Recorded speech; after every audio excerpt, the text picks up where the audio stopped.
你知道嗎？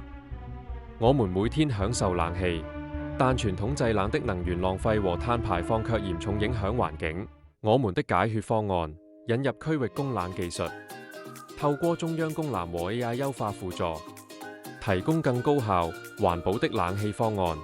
根據機電工程署提供的信息，通過區域供冷技術，可以提供比傳統供冷高35%的能源效益，節省冷氣成本與居民的用電成本，幫助香港實現2050年的碳中和目標。區域供冷究竟是什麼？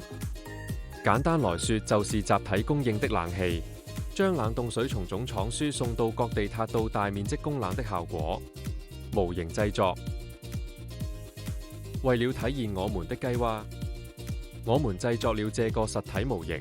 模型由3個部分組成，從左到右分別是工業區、總廠、商業區。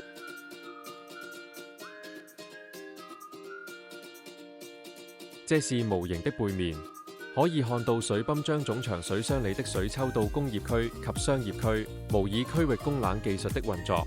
同時，為了增加能源效益，我們在模型上增加了以下設施：能夠反映需求量的燈柱，由溫度與人流量決定；能夠模擬監測人流量，提供數據給燈柱的 AI 鏡頭；顯示數據的 OLED 屏幕；模擬發生故障，系統準確的發送故障信息。以上就是我們的介紹，謝謝觀看。